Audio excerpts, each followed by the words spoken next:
Please, hurry up and let me out. I heard a woman's voice from the alley. Hesitantly, I approached. There, a beautiful college girl was asking for help. Helping her was the start of a significant change in my otherwise uneventful life. My name is Michael Johnson. After graduating from college, I've been working in system development at a major IT company. I've always enjoyed working alone since I was a kid, not fitting in much with my class. I wasn't disliked, but I preferred reading books or studying on my own rather than playing soccer or dodgeball with other classmates. I grew up in a single-parent home with my father, who worked from morning till night. As a result, I took on all the household chores since I was a child. One day, I had prepared dinner and waiting for my father to come home. Upon he came home, he said to me with a sad look, "I'm sorry for making you shoulder all these burdens." My father was a man of few words and not the type to show his weaknesses to his child. Even as a kid, I worried that something might have happened to him at work. My father was a high school teacher, always thinking of others, his students, colleagues, and especially me, his son.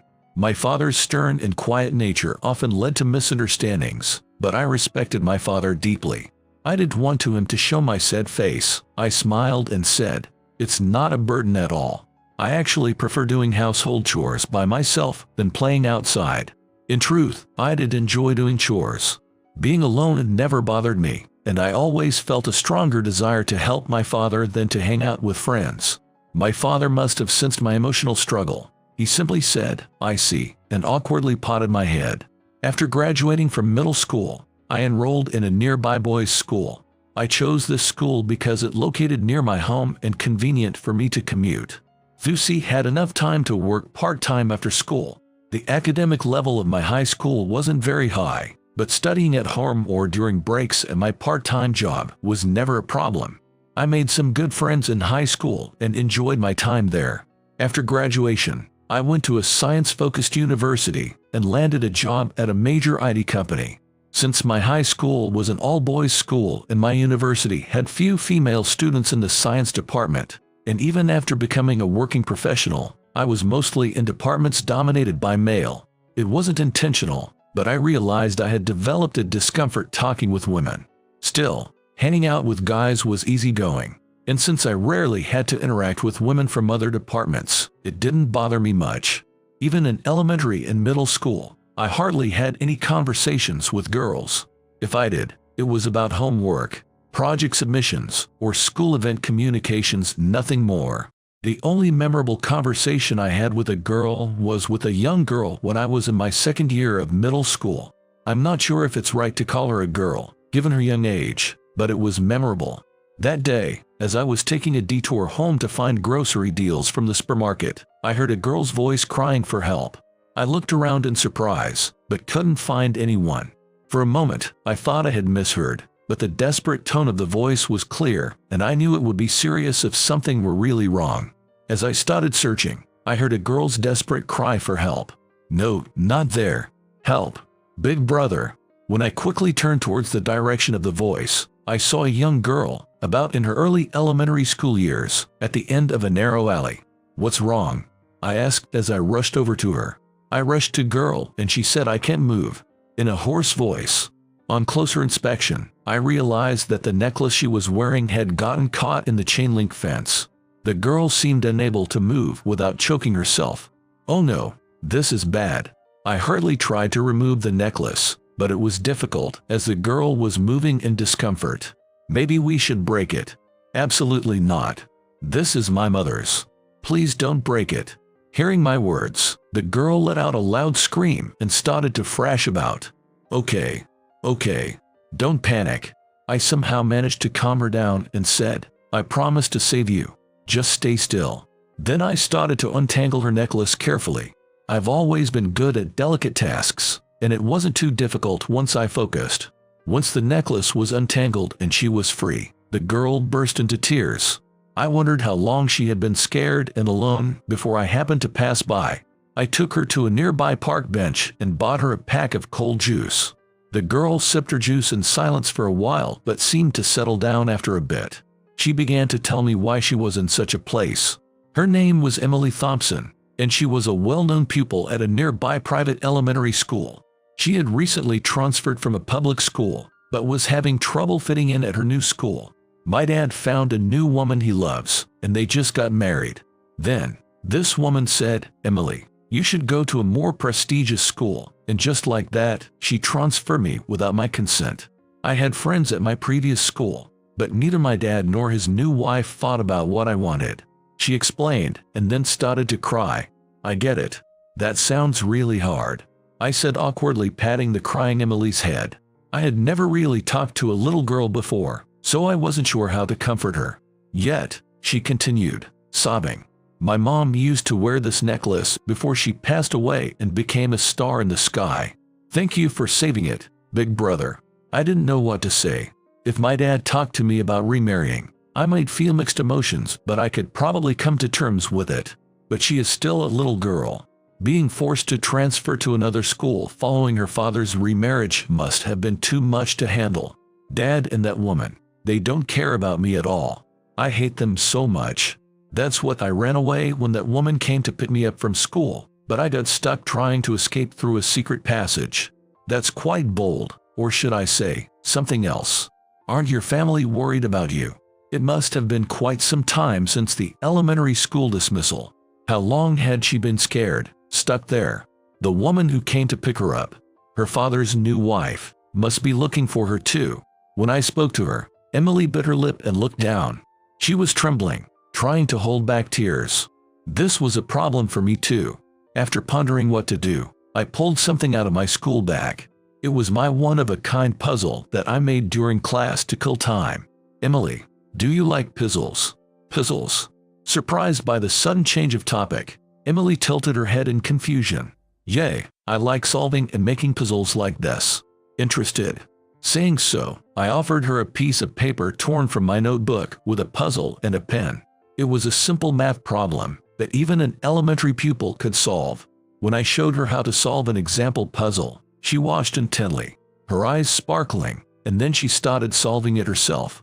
She requested me to create new puzzles and quickly solve them one after another, even finishing problems that were on a middle school level in no time.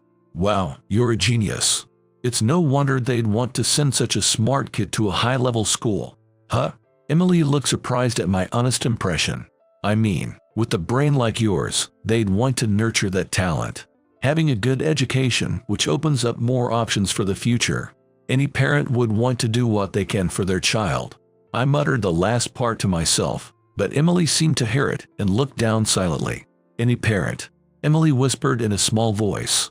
Then, I heard a woman's voice yelling her name, "Emily." Looking in that direction, I saw a woman running towards us with a desperate look. "Mrs. Johnson," Emily quietly said, looking in her direction. She stood up from the park bench, handed the notebook back to me gently. "I'm going home now. Thanks, big brother." With that, Emily waved at me and ran towards the woman who was rushing towards us. After that, I ended up being confronted by Emily's stepmother, but once I explained the situation, she understood everything without any trouble. And then, I received such an overwhelming amount of gratitude and apologies that it made me feel quite embarrassed. That was my only memory of having a meaningful conversation with a girl. Raised in a father-son household and in a male-dominated high school, the only women I ever really talked to were a young girl I met in middle school and her mother. You could say it was lonely, but I loved my job and had a fulfilling life, being recognized by my colleagues and superiors. However, one day, my peaceful routine was completely turned upside down. I was transferred to the sales department from the development department where I had been since joining the company. The higher-ups say we need sales forces who understand the products better. "You're diligent and personable, so I'm sure you'll do well," my direct supervisor told me, leaving me stunned. When my direct supervisor said that to me, I was completely stunned by the shock of it. Indeed, I think I was getting along well with my colleagues in the development department, but that was because they maintained a comfortable distance in their interactions with me, and furthermore, there were no women among them. The second sales department I was transferred to had many female salespeople, and the male employees, who were mostly jocks in their college days, exhibited a culture reminiscent of the military, with a strong emphasis on discipline and teamwork. The deals they brought in often had unreasonable deadlines and demands. and the department didn't have the best reputation. However, now that I was assigned there, I had to do my job well. I tried to pull myself together and learn the ropes by accompanying a senior colleague to clients. Unfortunately, I couldn't fit in the workplace culture which my colleagues have developed, and I struggled to keep up with their conversations.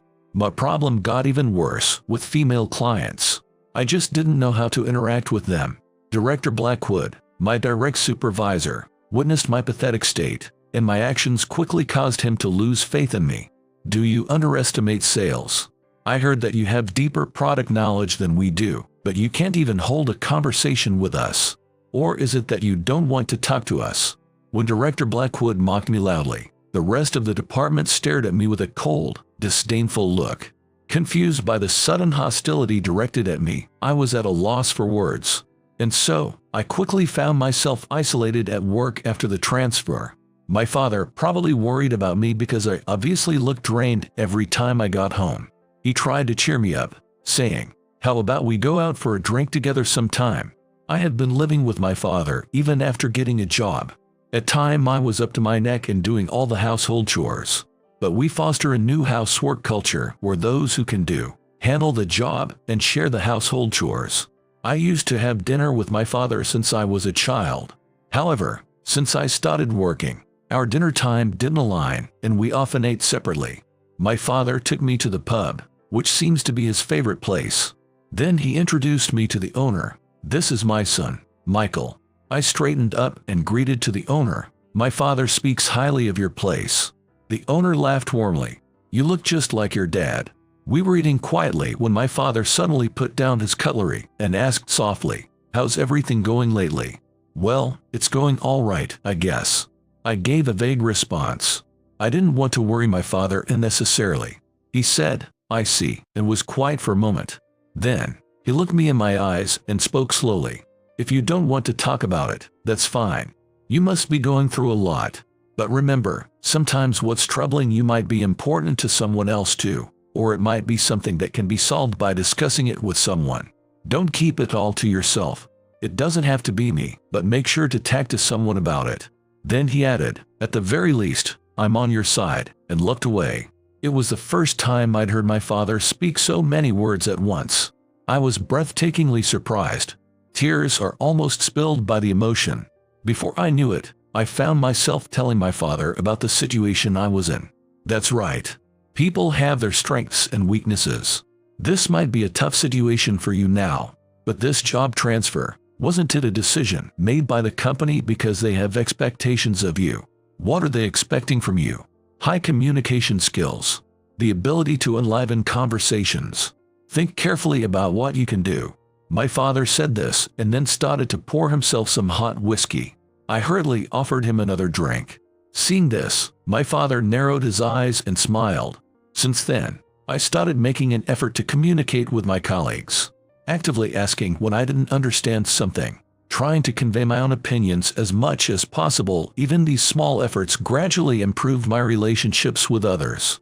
I still had difficulty in communicating with women, but I began to receive comments like, "That's actually one of Michael's good points," or "I find it kind of endearing." Slowly, I started to fit into my new department. Being able to communicate with my colleagues also meant I could fulfill the role expected of me with clients. My colleagues covered for my weaknesses and showed me examples to follow. Gradually, I started gaining the trust of our clients, and eventually, more of them began requesting me as their representative. However, as I began to achieve results at work, there was one person with whom my relationship deteriorated further. It's my supervisor, Director Blackwood. He's all gloomy and can't even tell an interesting story, yet he's getting cocky. I had heard rumors back when I was in the development department that Director Blackwood was the type of person who advanced his career by flattering superiors rather than gaining actual job skills and performances. He was reportedly known for dumping unreasonable work on his subordinates, grabbing credit for their achievements, and acting as he pleased. However, the company's upper management seems to favor him, and apparently, no one dared to oppose him. Director Blackwood seemed to have me as an enemy in his eyes, assigning me reckless work and intentionally putting me in charge of difficult customer. With the help of my colleagues, I managed to handle these situations. always being sincere with every customer. As a result, not only were the customers satisfied, but this harassment from the director inadvertently boosted my reputation. Finally, I was assigned to handle a major account, critical to the company's future.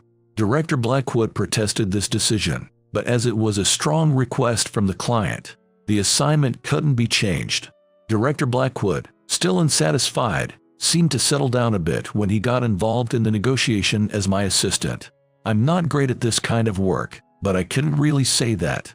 I thoroughly researched the client's information and, although I couldn't meet the CEO, I visited their company several times and finally arranged a meeting with the CEO involved. I also secured a reservation at a rarely available upscale restaurant for entertaining. Today, I absolutely can afford to fail. I'll do everything I can, earnestly and sincerely, to please the client. Just as I was thinking this, Director Blackwood suddenly handed me a pile of documents. "Hey, Michael, you need to summarize this material by tomorrow morning," he said. "What? By tomorrow morning, with all this? I have an important dinner with Thompson Commerce after this." "Yeah, and don't you dare be late to that reception." "All right, I'll go ahead and wait for you there." With that, Director Blackwood left in a hurry. Looking at the clock, I realized I had only 2 hours left before the reception. Considering the travel time, I had about an hour to finish the work, or I wouldn't make the deadline tomorrow morning. Complaining wouldn't help. It would only waste time. I buckled down and got to work. With the help of my colleagues, I somehow managed to finish and dashed out of the office. Thanks to my hurry, I managed to catch the train in time and arrived at the restaurant's nearest station with time to spare. As I was heading to the restaurant, I heard a woman's voice "excuse me" from an alley. Curious about the urgent tone, I looked around and found a beautiful young woman, about college age, sitting down. She was in a suit, perhaps a job seeker. She looked at me with eyes close to tears. "Please, can you help me? I'm stuck and can't get out." Upon a closer look, the woman's heel was stuck in a grate. It was tightly wedged in there. "Wow, that stuff. Could you take off your shoe for a sec?" I waited for the woman to take off her shoe, then pulled it out of the grate. It was so snugly fit, almost as if it was welded in, but I managed to pull it out with some effort. It must have been impossible for her to do it alone. "Thank you so much. I have a very important errand, but my college class ran late. I was in such a hurry, and then this happened and I couldn't reach anyone." The college student, looking close to tears, bowed politely. Then she winced "ouch" and squatted down. "Are you okay?" "I'm sorry, it looks like I sprained it. But I'm fine." "You're in a hurry, right?" "Sorry, I can't thank you properly." "I'll be okay. I'll call a friend to pick me up." Hearing the college student's words, I checked my watch. There was still a bit of time left. We were in a busy downtown area. If she stayed here alone, she might get hassled by drunkards. I felt uneasy about leaving a girl who couldn't walk properly by herself. I offered my shoulder to the college girl so that she could sit on a nearby bench. I told her, "I'll be right back, just wait a moment," and then ran off. I messaged Director Blackwood, "Might be a bit late." After that, I bought a pair of comfortable shoes at a nearby store and purchased some cooling patches at the drugstore. Then, I returned to the college girl. She looked a bit anxious, but her face relaxed when she saw me. After giving her foot some basic first aid, I offered her the comfortable shoes. "These should be easier to walk in." "Oh no, I can't accept this, I'm so sorry. But you can't walk in those shoes, can you?" She was at a loss for words at my remark. "Then at least let me pay for them." "It's okay. They weren't expensive, but I can't be at ease without repaying you somehow. Please, let me thank you at least." A college girl grabbed my sleeve tightly. It was clear from her determination that she wasn't going to let go until I agreed. I'm not good at communicating with women. I didn't even know how to refuse her. This is a problem. I'm running out of time, I thought. "Well, when you've calmed down, contact me here," I said. I quickly wrote my cell number on my business card, handed it to her, and then ran off to the store. When I arrived at the store, I was more than an hour late for the meeting. Director Blackwood was waiting for me at the front of the store, pausing like an angry gate guard. "Michael, do you realize how important today is? The client is furious," he shouted. "I'm really sorry," I replied, bowing deeply. I bowed deeply to Director Blackwood to apologize. but he continued yelling at me upon seeing my face. Director Blackwood looked at me and spoke in a tone as if spitting out his words. "I order you to wrap up and go home. You've kept us waiting long enough," Director Blackwood said. "Being accompanied by an introverted person like you makes the atmosphere worse. You've really messed things up, seriously." After saying this, he went into the store. I stood there for a while, but eventually gave up and went home. This is the worst. What's going to happen to me? When I got home and was at a loss, my cell phone in my bag started ringing. I took the cell phone from the bag and saw an unfamiliar number on the screen. Could it be someone from work? When I picked up the call, a woman asked me in a tense voice, "Hello, is this Michael?" Yes. This is Michael." "Oh, good. It's me, the one you helped today. Thank you so much for earlier." It seemed the caller was that college girl. Were you okay after that?" I asked. The college girl hesitantly replied, "Yes, I'm fine. My name is Emily Thompson.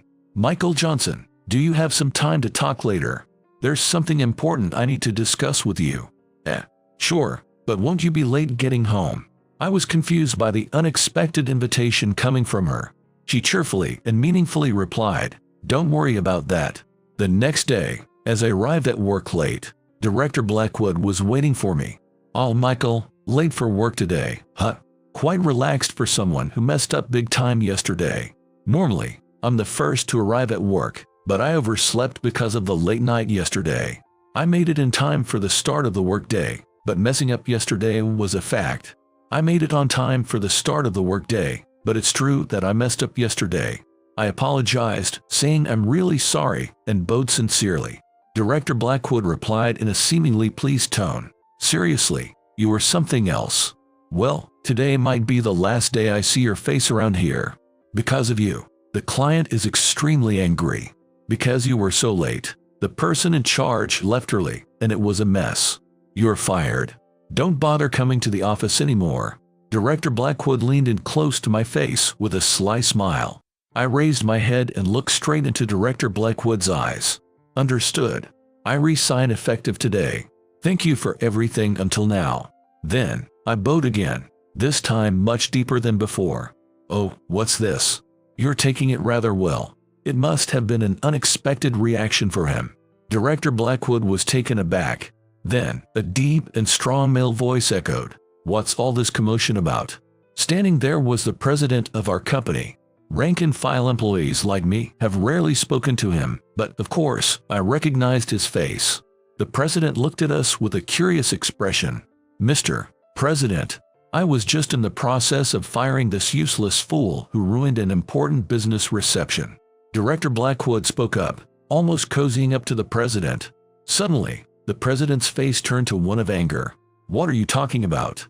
"Blackwood, it's you who's being fired." "Me? Fired? Are you serious?"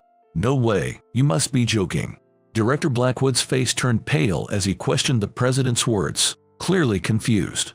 He looked utterly confused, as if he couldn't make heads or tails of the situation. It was a bright and out-of-place female voice that answered the director's query. "May I explain the reason for this? It's been since yesterday, hasn't it, Michael?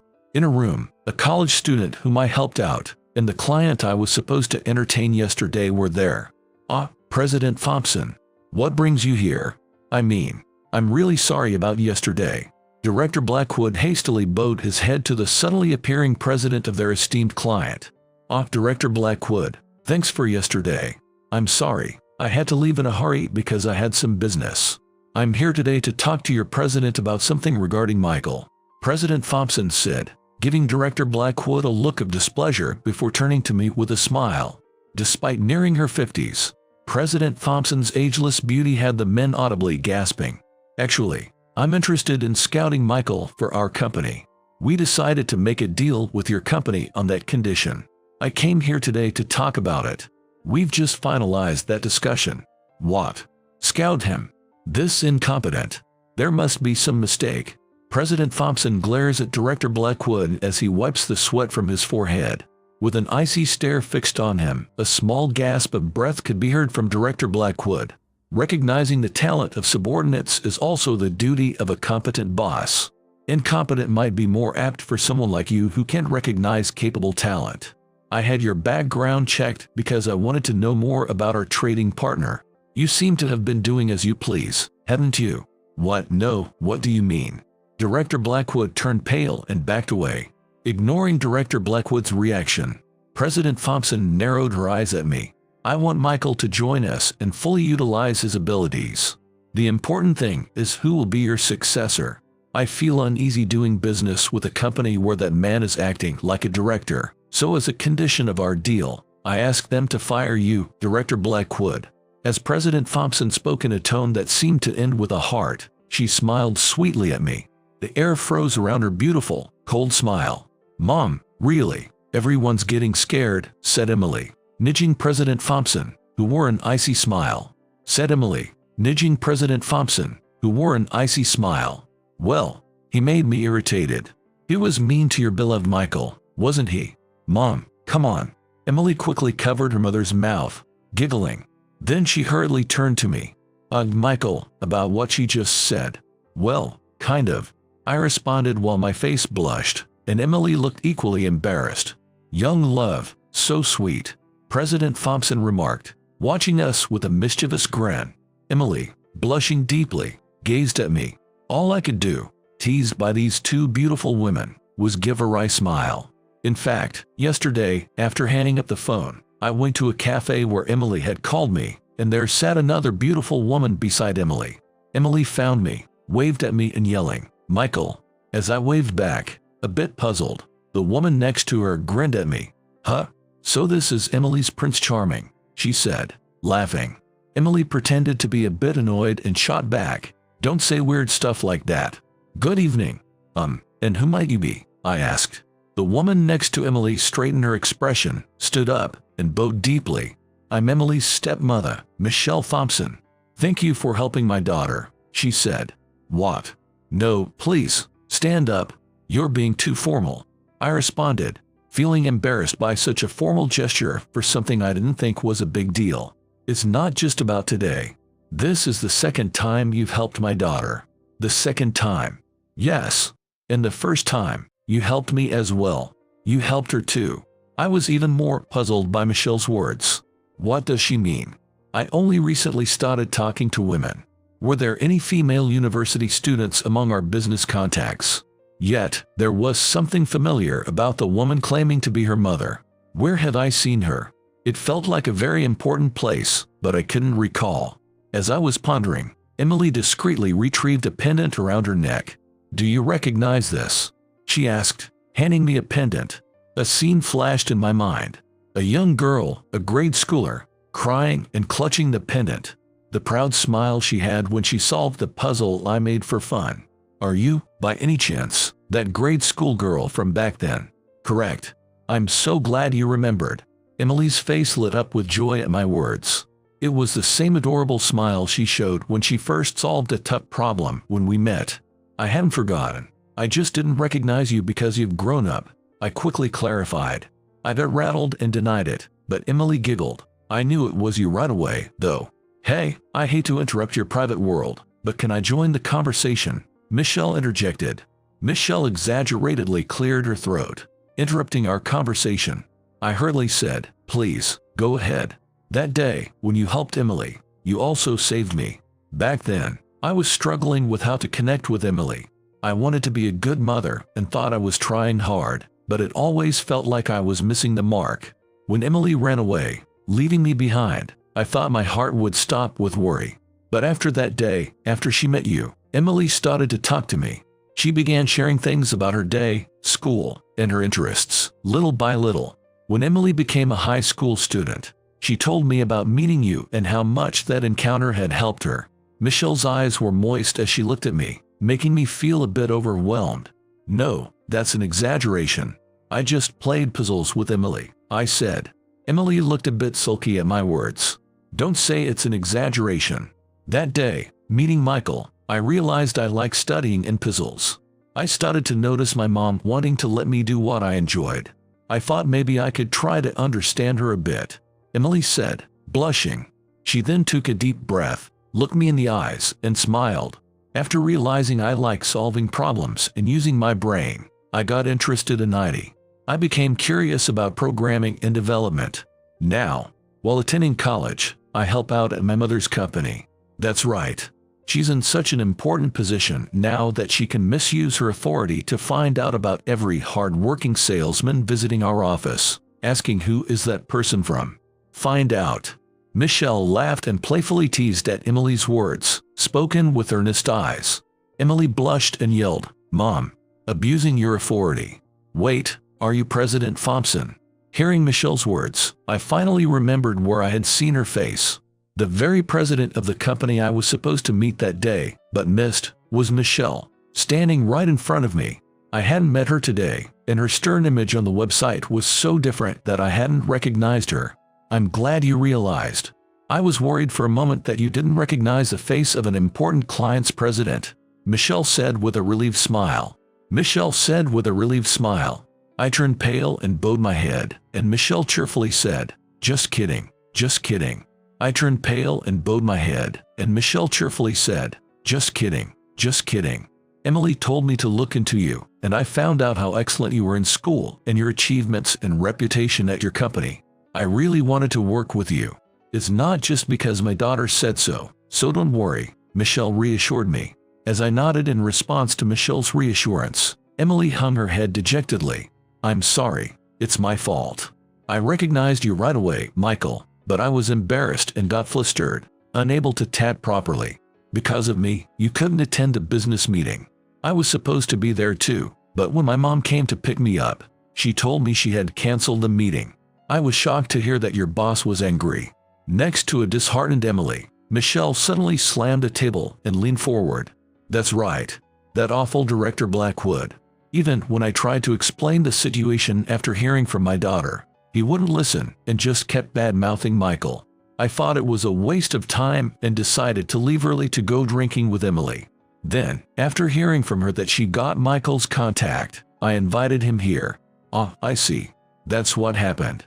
Listening to their conversation, I finally understood the whole situation. They must have felt sorry about today's meeting, where I was late for the reception, and invited me here. "It's okay. Emily, you did nothing wrong. It's important to ask for help when you're in trouble. I did what I did because I wanted to. But you're in trouble, aren't you?" Emily interrupted me with teary eyes, leaving me at a loss for words. Having seen our conversation, Michelle declared, "Well then, let's do this." And that's how I ended up leaving my current company to join President Thompson's. I was forced to stay up until the morning drinking party as a pre-ceremony celebration, and this morning I overslept. That's how I got to this point.